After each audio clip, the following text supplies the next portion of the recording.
بسم الله الرحمن الرحيم لا تجعل مع الله إلها آخر فتقعد مذموما مخذولا وقال رسول الله صلى الله عليه وسلم أكبر الكبائر الإشراك بالله وقتل النفس إلى آخر الحديث সবাই আমরা দরুদ শরীফ পড়ি আল্লাহুম্মা সাল্লি আলা মুহাম্মাদ ওয়া আলা আলি মুহাম্মাদ কামা সাল্লাইতা আলা ইব্রাহিম ওয়া আলা আলি ইব্রাহিম ইন্নাকা হামিদুম মাজিদ আল্লাহুম্মা বারিক আলা মুহাম্মাদিন ওয়া আলা আলি মুহাম্মাদ কামা বারাকতা আলা ইব্রাহিম ওয়া আলা আলি ইব্রাহিম ইন্নাকা হামিদুম মাজিদ।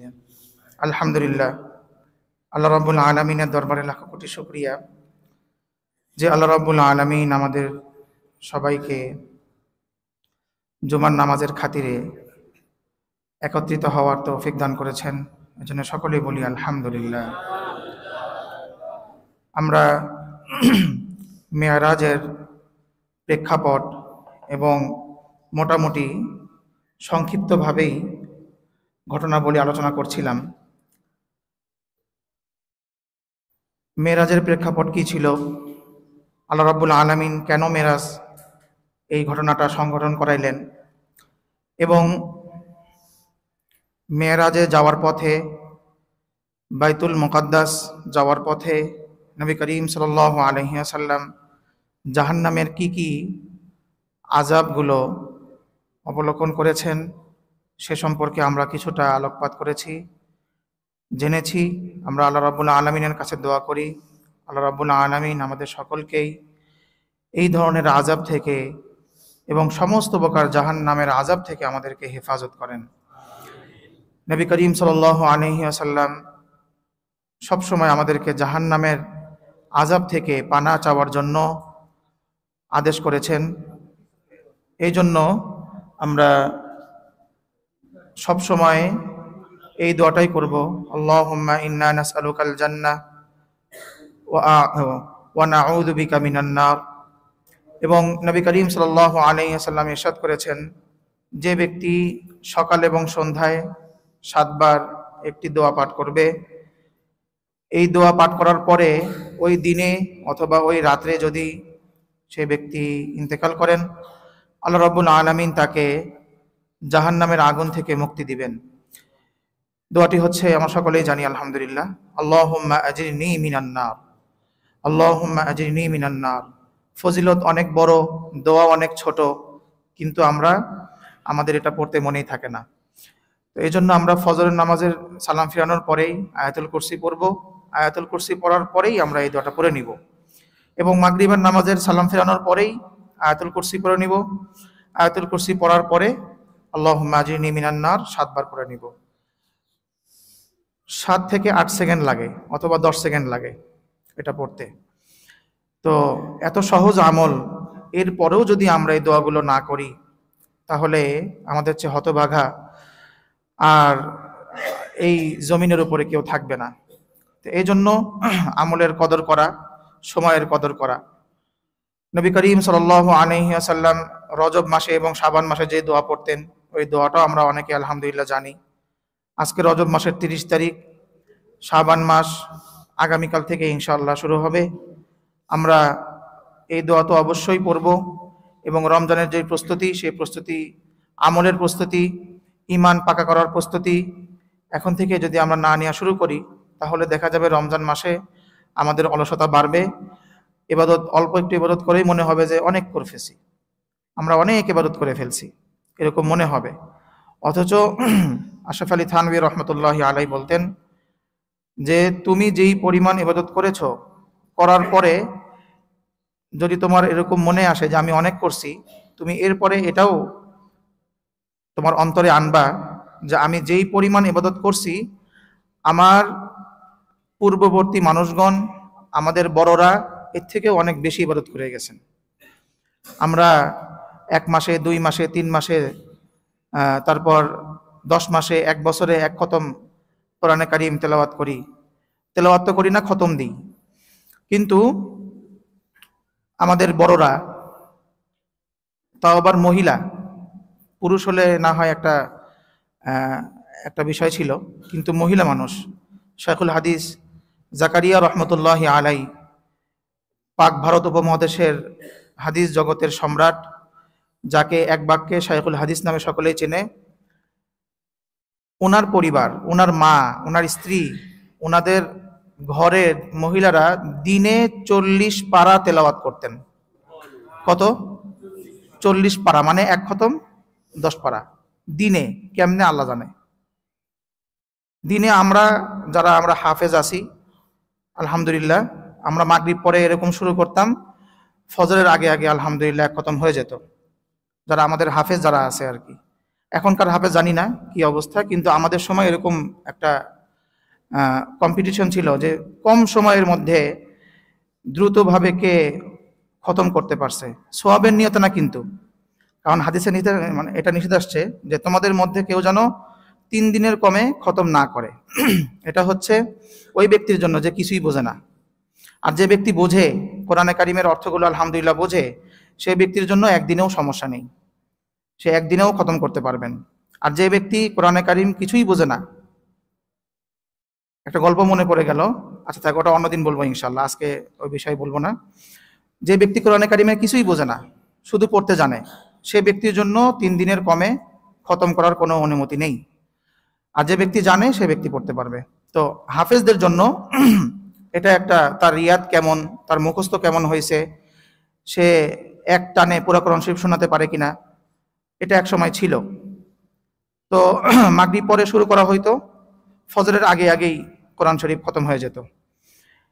কিন্তু দিনে এক খতম 40 পারা, মানে এক খতম 10 পারা তেলাওয়াত করা, আবার বাড়ির বিভিন্ন কাজকর্ম সারা, এটা আসলে কেমন কেমন, কিন্তু সম্ভব, এটা সম্ভব, এটা অসম্ভব কিছুই না।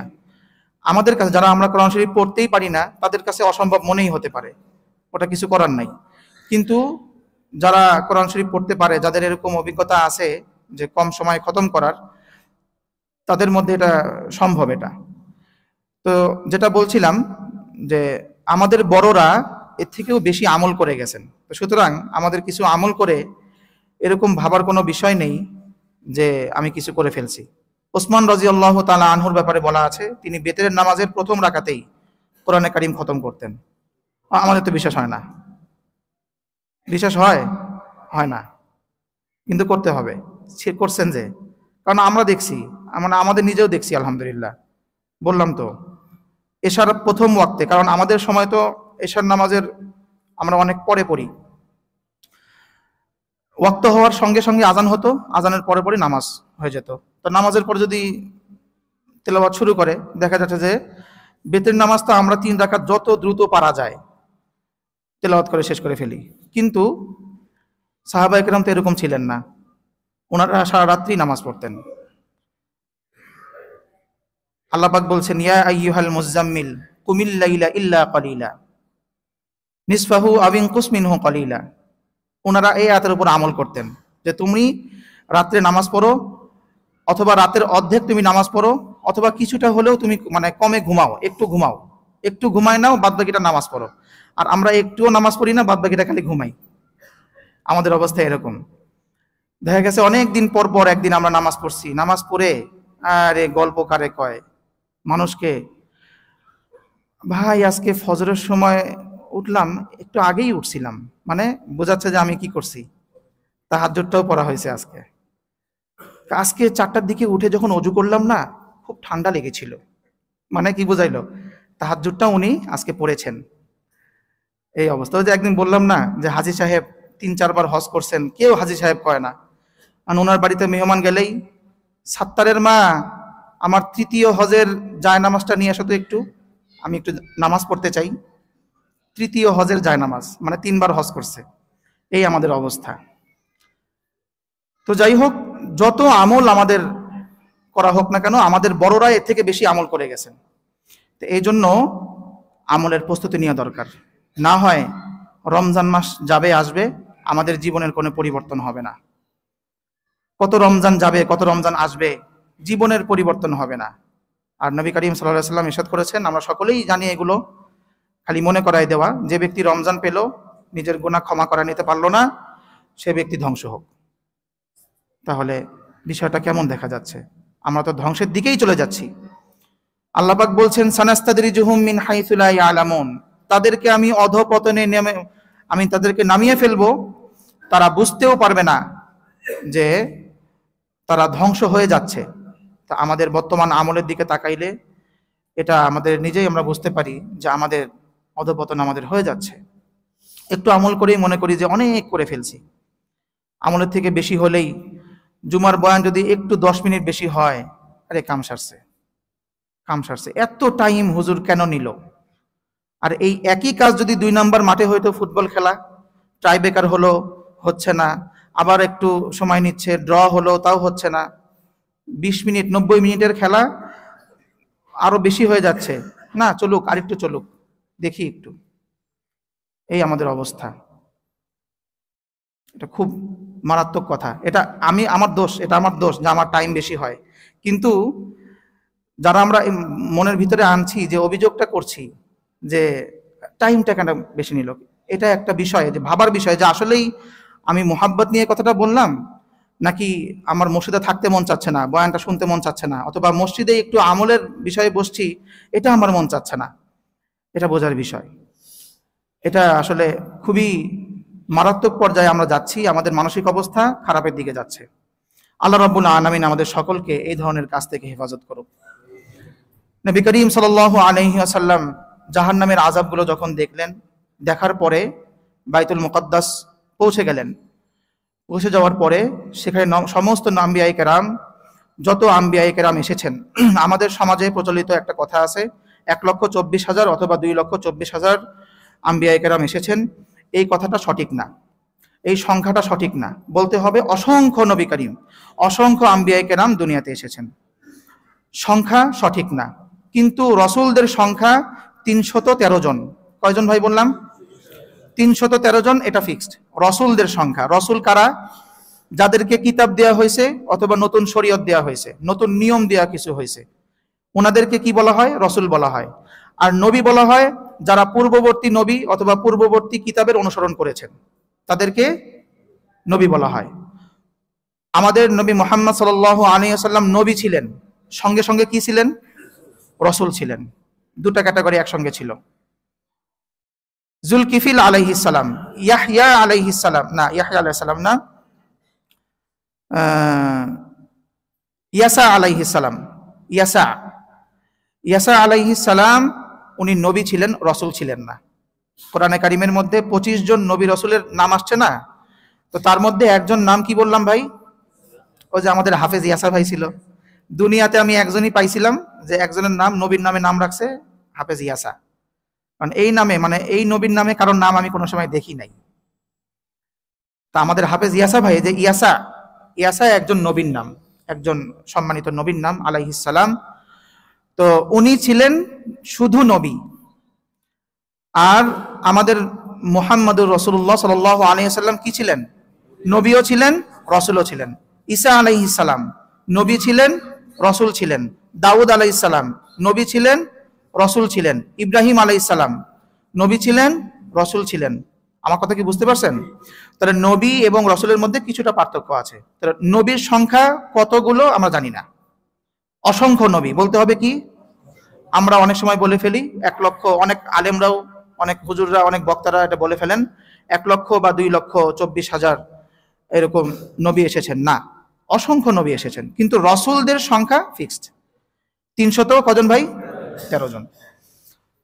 মেরাজের রাত্রে বাইতুল মুকাদ্দাসে সমস্ত আম্বিয়া কেরামের মজমা হয়েছে। সেখানে নবী করিম সাল্লাল্লাহু আলাইহি সাল্লামের মাধ্যমে নামাজ পড়ানো হয়েছে। নবী করিম সাল্লাল্লাহু আলাইহি সাল্লাম নামাজ পড়িয়েছেন। ওই দিনে বোরাককে যেখানে বাঁধা হয়েছিল, সবাই আমরা যেহেতু জানি, আমি শুধু খালি কিছু গুরুত্বপূর্ণ পয়েন্টগুলো উল্লেখ করছি। একজন পাদ্রী, ইহুদি রাবাই আর কি, রাব্বি যেটাকে বলা হয়, ইহুদিদের আলেম, ওই ব্যক্তি বলছে, সে পরবর্তীকালীন মুসলমান হয়েছিলেন। আবার কি বলে, বাইতুল মুকাদ্দাসের উনি খাদেমও ছিলেন। উনি বলছেন যে আমি রাত্রে যখন গেট লাগাতে যাব, তখন আর দরজাগুলো লাগছিল না। অনেক চেষ্টা করছি, অনেক বড় বড় দরজা ছিল, লাগছিল না। আমি সেদিন বুঝতে পারলাম না যে কেন এরকম হলো। আবার সামনে গিয়ে যেই পাথরের একটা, ওখানে সামনে একটা পাথর আছে, তুব্বাতুস সখরা বলা হয়, ডোম অব রক, এখন যেটার উপরে সোনালী কালার যে গম্বুজটা আছে আর কি, ওর নিচে একটা পাথর আছে। সেই পাথরে যখন আমি দেখলাম যে যেখানে নবী করিম সমস্ত আম্বিয়ায়ে কেরাম যেই জায়গাটাতে বাঁধতেন, ওই যে নিজের ঘোড়া অথবা উট অথবা গাধার রশি যেখানে বাঁধতেন, ওই আংটাটা দেখি আজকে কেমন ভরাট ভরাট লাগছে, আর পাথরটা একটু ভিজা ভিজা লাগছে। আমি এটা মানে আমার কেমন কেমন লাগলো। উনি ইসলাম গ্রহণ করার পরে এই কথা বলছেন।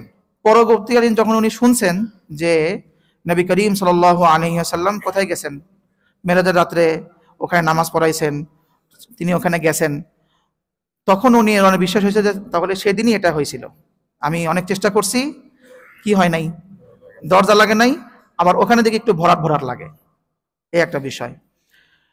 তো সেখানে সমস্ত আম্বিয়ায়ে কেরাম ছিলেন, সবারই আলাপ আলোচনা হয়েছে, তারা খুতবা দিয়েছেন, নবী করিম সাল্লাল্লাহু আলাইহি ওয়াসাল্লাম খুতবা দিয়েছেন, এবং সমস্ত আম্বিয়ায়ে কেরাম ওই সম্মেলন শেষ হওয়ার পরে, নামাজ শেষ হওয়ার পরে আপন আপন জায়গায় ওনারা ফেরত গেলেন। এরপরে নবী করিম সাল্লাল্লাহু আলাইহি ওয়াসাল্লামের ঊর্ধ্বগমনের যেই কর্মসূচি সেটা শুরু হয়। মেরাজ মানে শাব্দিক অর্থ সিঁড়ি। মেরাজ মানে কি ভাই? এই যে সিঁড়ি, এটাকে আরবিতে বলা হবে মেরাজ, এটা মানেও মেরাজ। তাহলে আমরা যদি একতলা থেকে দোতলায় উঠি, তাহলে আমরা কি করলাম? আমরা একতলা থেকে দোতলায় মেরাজ করলাম। নাউজুবিল্লাহ, এটা বলা যাবে না, এটা বলা যাবে না, কিন্তু শাব্দিক অর্থ সিঁড়ি। এটার পরে কোন কোন রিওয়ায়াতে আসছে নবী করিম সাল্লাল্লাহু আলাইহি ওয়াসাল্লামের জন্য এক ধরনের সিঁড়ির সাদৃশ্য একটা জিনিস নিয়ে আসা হলো। নবী করিম সাল্লাল্লাহু আলাইহি ওয়াসাল্লাম এবং জিবরাইল আমিন আলাইহিস সালাতু ওয়াস সালাম দুজন মিলে সেখানে উঠলেন। তারপরে ওনারা প্রথম আসমান, দ্বিতীয় আসমান, তৃতীয় আসমান, চতুর্থ আসমান, পঞ্চম আসমান, ষষ্ঠ আসমান, সপ্তম আসমানে গেলেন। তো আমরা বর্তমান যে আসমানের নিচে বাস করছি, এটা কোন আসমান? প্রথম আসমানের নিচে। তাহলে আসমান কোথায়? যেটা দেখি সেটা না, এটার উপরে তো কি আছে, মানে স্পেস আছে, স্পেসের উপরে আরো অনেক কিছু, অনেক গ্যালাক্সি, গ্যালাক্সির উপরে মিলিয়ন ট্রিলিয়ন গ্যালাক্সি, তারপরে হচ্ছে প্রথম আসমান। আল্লাহ পাক সূরা মুলকের মধ্যে বলেন, ওয়ালাকাদ যায়্যানাস সামাআদ দুনিয়া বিমাসাবিহা ওয়াজআলনাহা রুজুমান লিশ-শায়াতিন ওয়া আ'তাদনা লাহুম আযাবাস সাঈর। আমি দুনিয়ার আসমানকে সুসজ্জিত করেছি তারকারাজি দিয়ে। তারকারাজি যেটাকে আমরা দেখি রাতের বেলা, তারকারাজি, এক এক নক্ষত্র, সবগুলো কার নিচে? প্রথম আসমানের নিচে। তো এই সবকিছু হচ্ছে প্রথম আসমানের নিচে। তো সুতরাং হাদিসে আসছে যে প্রথম আসমান দ্বিতীয় আসমানের তুলনায় এত ছোট যে বড় একটা মাঠের মধ্যে যদি একটা ছোট্ট বল রাখা হয়, ওই বলটা হচ্ছে প্রথম আসমান, আর এই পুরো বড় মাঠ হচ্ছে দ্বিতীয় আসমান। ঠিক অনুরূপভাবে প্রত্যেক আসমান তার পরের আসমানের থেকে এরকম ছোট ছোট, যেটা নবী করিম সাল্লাল্লাহু আলাইহি ওয়াসাল্লাম নিজে দেখেছেন, দেখে এসে আমাদেরকে বলেছেন, এবং আমরা কি করেছি? বিশ্বাস করেছি, সত্যায়ন করেছি, আমানতু বিল্লাহ। এখন যদি কারো বিশ্বাস না হয়, কিছু করার নাই, নামাজ পড়ার দরকার নেই, আপনি জানগা। এটাই আমাদের বিশ্বাস, এটাই আমাদের বিশ্বাস। নবী করিম সাল্লাল্লাহু আলাইহি ওয়াসাল্লাম যা বলেছেন সবকিছু ভুল হতে পারে, কিন্তু নবীর কথা ভুল না, এটাই আমাদের বিশ্বাস। এখন যদি কেউ একটু পোস্ট মডার্ন হতে চান, হন, কারো কিছু করার নাই। তো আল্লাহ পাক বলেছেন, ওয়াকুলিল হাক্কু মির রাব্বিকুম, সূরা কাহফের মধ্যে বলছেন যে নবী তুমি বলে দাও সত্য রবের পক্ষ থেকে আসে।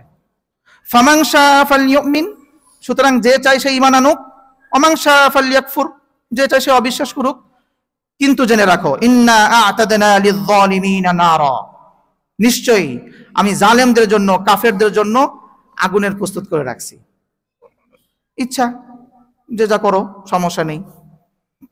সুতরাং সত্য যখন আল্লাহ রাব্বুল আলামিনের পক্ষ থেকে আসছে, আল্লাহ পাক বলেছেন, জা আল হাক্কু ওয়া যাহাকাল বাতিল, সত্য এসেছে, মিথ্যা দূরীভূত হয়েছে।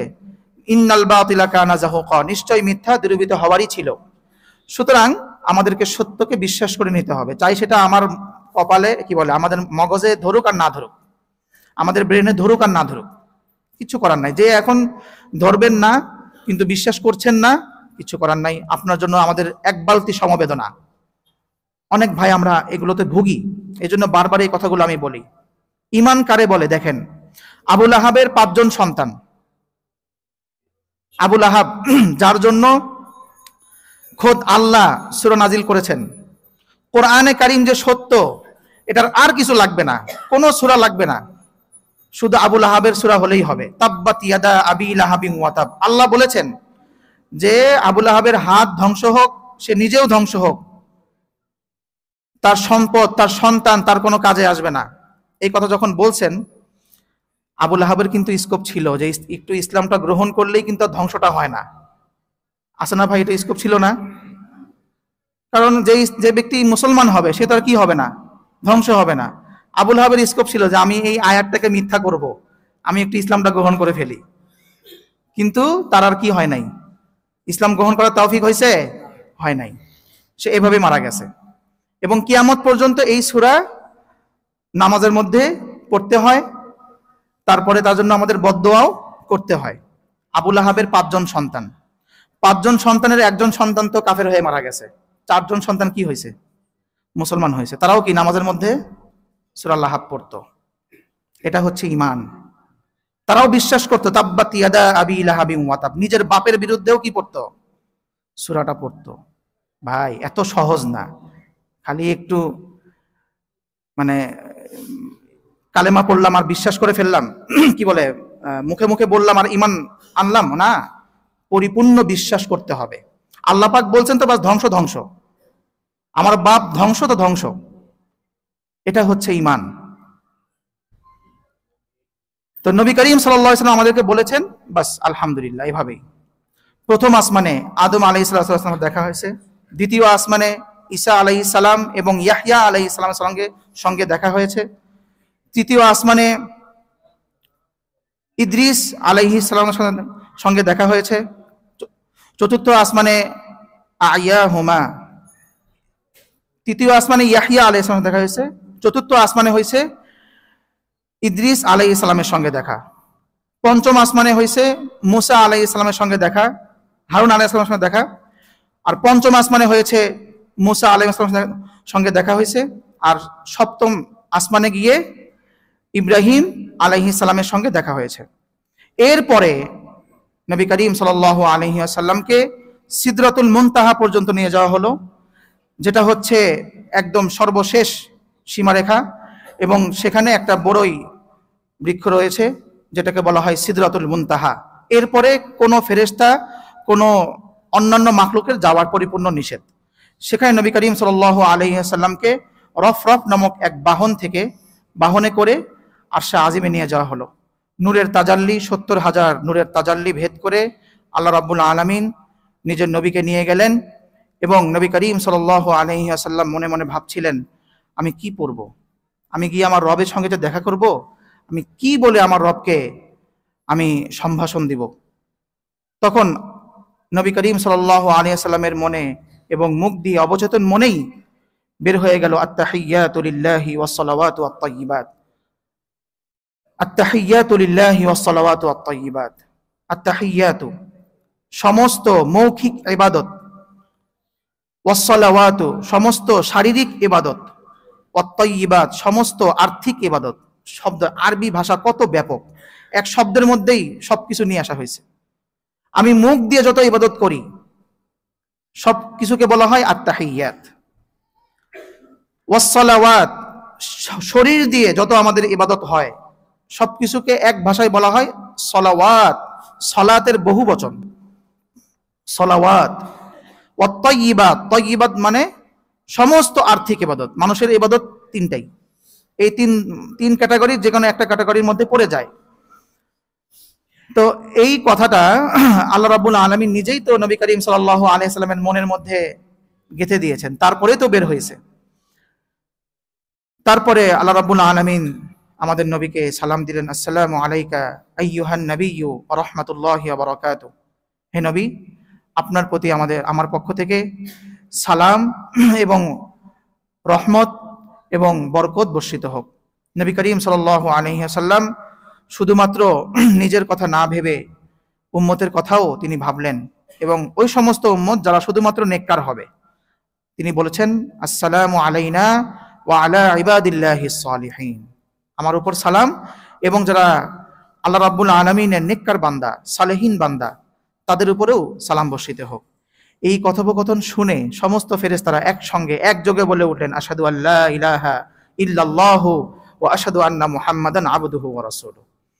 এটাই আল্লাহ রাব্বুল আলামিন আমাদেরকে নামাজের শেষ বৈঠকে এবং প্রথম বৈঠকে পড়ার জন্য নবী করিম সাল্লাল্লাহু আলাইহি ওয়াসাল্লাম আমাদেরকে উপদেশ দিয়েছেন, এবং এটা পড়তে হয়। না পড়লে নামাজ কিন্তু কি হবে না, সম্পূর্ণ হবে না। নামাজের 14 ওয়াজিবের একটা ওয়াজিব কি? আত-তাহিয়াতু পড়া।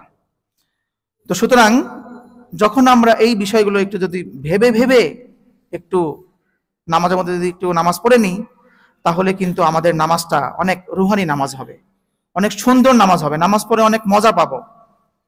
এরপরে আল্লাহ রাব্বুল আলামিনের সঙ্গে তার ডিস্টেন্স যতটুকু ছিল, যেটা কোরআনে কারিমের মধ্যে বলা হয়েছে, ফাকানা কাবা কাউসাইনি আও আদনা, যে দুইটি ধনুকের যে দূরত্ব, সেই দূরত্ব অথবা এর থেকেও কম, এতটা কাছে মহান রব্বুল আলামিনের নূর তিনি দেখেছেন। তিনি বলেছেন যে আমি রব্বুল আলামিনের নূর দেখেছি। এদিকে মুসা আলাইহিস সালাতু ওয়াস সালাম তিনি আল্লাহকে বলছেন যে আমি আপনাকে দেখবই, দেখতেই চাই। আল্লাহ পাক বলছেন তুমি আমাকে দেখতে পারবে না। না, আমি দেখবই।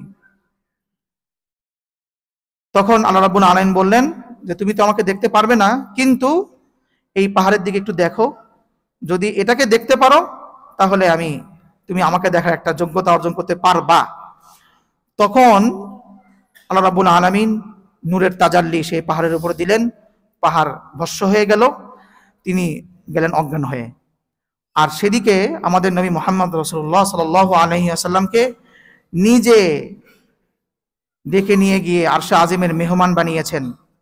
এবং কোন কোন ঘটনায় এসেছে যে আল্লাহ রাব্বুল আলামিন আমাদের নবী মুহাম্মদ রাসূলুল্লাহ সাল্লাল্লাহু আলাইহি ওয়াসাল্লামকে বলছেন, যখন তিনি আরশে আজিমে উঠবেন তখন নিজের জুতা মোবারক খুলে ফেলছেন।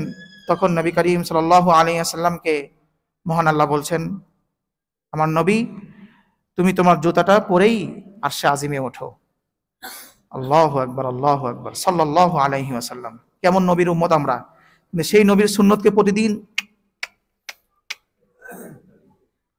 বুড়া হয়ে গেছে এরকম হয়ে গেছি, ভিতরে আলু দিয়ে হলেও কি করতে হবে, এরকম বানাতে হয়। আলু অথবা ছোট একটা জিনিস বল ভিতরে ঢুকাই দিয়েও করতে হবে প্রতিদিন অফিসে যাওয়ার সময়। কেন ভাই, কি দরকার, কি দরকার বলেন? এদিকে আমরা নবীর অবমাননা মানি না, মানবো না, আর ওদিকে প্রতিদিন সকালে নবীর অবমাননা করে ফেলছি। কেমনে?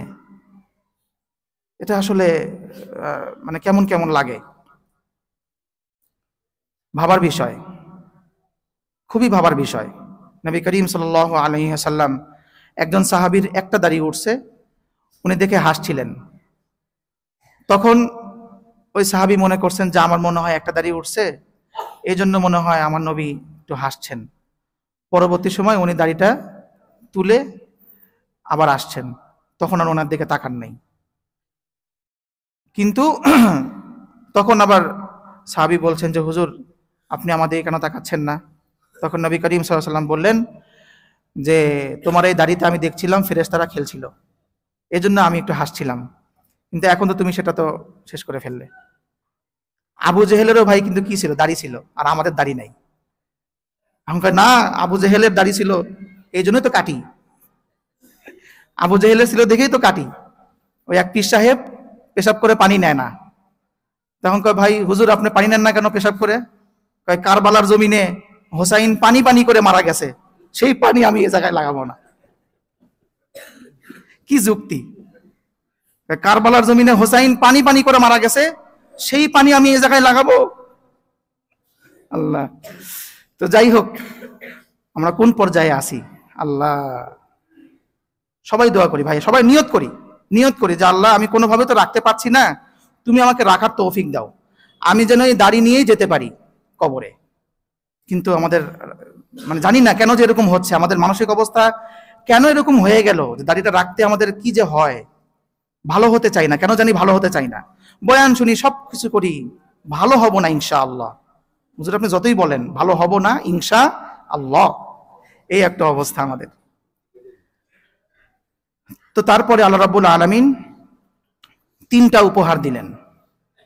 প্রথম উপহার নামাজের উপহার, দ্বিতীয় উপহার সূরা বাকারার শেষ 2 আয়াত, আমানার রাসূলু বিমা উনজিলা ইলাইহি মির রাব্বিহি ওয়াল মুমিনুন, এই 2 আয়াত উপহার দিলেন। তৃতীয় যেই উপহার সেটি হচ্ছে, হে নবী আপনি আপনার উম্মতকে বলে দিন, যে ব্যক্তি তার কলবের মধ্যে কোনো সময় সে শিরকে লিপ্ত হয় নাই, শিরকে সে লিপ্ত হয় নাই, সে ব্যক্তির জন্য আমি জান্নাত অবধারিত করে রেখে দিয়েছি। কিন্তু শিরকে লিপ্ত হওয়া যাবে না, এই কথাই সূরা কাহাফের মধ্যে আল্লাহ রাব্বুল আলামিন বলেছেন। সূরা কাহাফের একদম শেষ আয়াত, ফামান কানা ইয়ারজু লিকা রাব্বিহ, যে ব্যক্তি চায় যে সে তার রবের সঙ্গে সাক্ষাৎ করুক, ফালইয়ামাল আমালান সালিহা, সে যেন ভালো আমল করে, ওয়ালা ইউশরিক বিইবাদাতি রাব্বিহি আহাদা, এবং সে তার রবের সঙ্গে যেন কোনো সময় যেন শরীক না করে, কাউকে যেন শরীক না করে। কিন্তু আমাদের যে বিষয়টা, আমরা না হয় আল্লাহর সঙ্গে শরীক করছি না, কিন্তু অনেক কথায় কথায় আমরা অনেক কিছু শিরিকের কথা বলে ফেলি। ঘর থেকে বের হওয়ার সময় কাক ডাকছে, ঘর থেকে বের হলাম না, না এখন অশুভ। ইসলামে কোনো অশুভতার কোনো কিছু নেই, শুধুমাত্র 3টা বিষয় অশুভ বলা হয়েছে। সেটা হচ্ছে 3টা কন্ডিশনে। আবার একটা হচ্ছে ঘর, নারী, আর হলো বাহন। ঘর, নারী আর বাহন মানে ঘোড়া আর কি। ঘর যদি মসজিদ থেকে দূরে হয়, যেই ঘরে আজান যায় না, যেই ঘরে নামাজ পড়া হয় না, সেই ঘর অশুভ। যেই স্ত্রী স্বামীকে দিনের কাজে উদ্বুদ্ধ করে না, যেই স্ত্রী স্বামীকে শুধুমাত্র প্রতিদিন বলে কি ব্যাপার তুমি দাড়ি রাখছো কেন, দাড়িটা কেটে ফেলো, তাহলে সেই স্ত্রী কি অশুভ, অপয়া। এই মেয়ে হচ্ছে অপয়া, যে তার স্বামীকে গুনার আদেশ করছে। তাহলে আমাদের কয়জনের স্ত্রী এখন অপয়া হিসাব করেন, তারপরে আমরা সংসার করি। 3 নাম্বার বিষয় বলা হয়েছে ঘোড়া। যেই ঘোড়া, যেই বাহন যুদ্ধক্ষেত্রে সে আগাতে চায় না, শুধু খালি পিছিয়ে যায়, সেই ঘোড়া হচ্ছে অশুভ। এই 3টা বাদ দিয়ে কোনো দিন, কোনো ক্ষণ, কোনো সময় অশুভ নাই। আমরা শনিবারকে অশুভ মনে করি, মঙ্গলবারকে অমঙ্গল মনে করি, বিভিন্ন দিনকে অমঙ্গল মনে করি, না, কোনো দিন, সব দিন সমান। এটা হচ্ছে এক ধরনের শিরিক। ঘরের মধ্যে রাতের বেলা যদি আমরা মাকড়সার জাল পরিষ্কার করি, অশুভ মনে করা হয়। রাতের বেলা যদি নখ কাটা হয়, অশুভ মনে করা হয়। এরকম অনেক কুসংস্কার আছে, এগুলো কোনো কিছুই না, এগুলো শিরিক আমরা করে ফেলি। তো এই জন্য আল্লাহ রাব্বুল আলামিনের যেই অফার, যে ব্যক্তি তার অন্তরের মধ্যে ন্যূনতম শিরিক আনবে না, তার জন্য আমি ক্ষমা লিপিবদ্ধ করে দিয়েছি। তো সেটা আমাদের করতে হবে ভাই, শিরিক বাদ দিতে হবে। এখন আমাদের ধর্মনিরপেক্ষতার নামে সবচেয়ে বড় শিরিক যেটা, জনগণের ইচ্ছাই বড় ইচ্ছা, জনগণ যেটা ইচ্ছা করবে সেটাই। কিসের শিরিক ভাই এটা বলেন, একটু বলেন, আপনারা বলেন। জনগণের ইচ্ছাই বড় ইচ্ছা, এটা এটা এটা কিসের স্লোগান, কেউ কি জানেন না? বলেন। গণতন্ত্র। গণতন্ত্র, সবাই একটু বলেন কি? গণতন্ত্র একটি বড় শিরক। আমরা সবাই এখন এই শিরকে লিপ্ত, সবাই, টপ টু বটম সবাই আমরা। জনগণের ইচ্ছাই বড় ইচ্ছা, জনগণ ডিসাইড করবে কে কি করতে পারবে, কে কি করতে পারবে। আরে ভাই, জনগণ তো ঘোড়ার ডিম, জনগণ কিছুই না। আল্লাহর হুকুম হচ্ছে সবচেয়ে বড়, এটা আমরা মানি না। দেশ সবচেয়ে বড়। যদি কোনো উগান্ডার মুসলিম, আমি বাংলাদেশের মুসলিম বাদ দিলাম, উগান্ডার একজন মুসলমান সে বলছে প্রথম উগান্ডা আমার শেষ উগান্ডা, জীবন উগান্ডা আমার মরণ উগান্ডা, তাহলে সে কি না? বলেন কি না? মুসলিম না। সে উগান্ডা জাতি হলেও কিন্তু সে কি না? মুসলিম না। নামাজ পড়লে কি আর না পড়লে কি? কারণ সে শিরিকের পর্যায়ে লিপ্ত। আল্লাহ পাক বলছেন, কুল ইন্না সালাতি ওয়া নুসুকি ওয়া মাহইয়ায়া ওয়া মামাতি লিল্লাহি রাব্বিল আলামিন। আপনি বলুন, আমার জীবন, আমার মরণ, আমার নামাজ, আমার রোজা, আমার হজ, যাকাত সবকিছু আল্লাহর জন্য। আর উনি বলে আমার জীবন উগান্ডা। বুঝেন নাই? আমি বাংলাদেশ বাদ দিলাম, কারণ এখন তো বাংলাদেশের সমস্যা। এখন যদি কেউ মানে জীবন মরণ প্রথম শেষ যদি লাগাই দেয় এভাবে, আর তুই বিশ্বাস করে, ইমানটা কোন পর্যায়ে আছে? সে তো পাক্কা মুসলিম একদম, অনেক বড় ডোনার, মসজিদের উপদেষ্টা, মসজিদ কমিটির সদস্য, মসজিদের ইমাম সাহেব। উনি নিজেও এটার বিশ্বাসী যে আমার জীবন মরণ সবকিছু উগান্ডার জন্য, ভারতের জন্য, পাকিস্তানের জন্য। আর আমাদের বাংলাদেশ তো এটা জান্নাতি দেশ, সমস্যা নাই, বাংলাদেশ কথা বলা যাবে না এখন, বললে সমস্যা। তো এইভাবে হলে হবে না। এজন্য সবচেয়ে বড় শিরিকের মধ্যে আমরা লিপ্ত আছি। কিসের শিরিক ভাই বলেন, একটু বলেন কিসের? গণতন্ত্রের শিরিক, যেটাকে বলা হয় সমস্ত ক্ষমতার উৎস কে? জনগণ। তার মানে আল্লাহর কোনো এখানে ভ্যালু নাই, কোনো ভ্যালু নাই। আল্লাহকে বৃদ্ধাঙ্গুলি দেখাইলাম।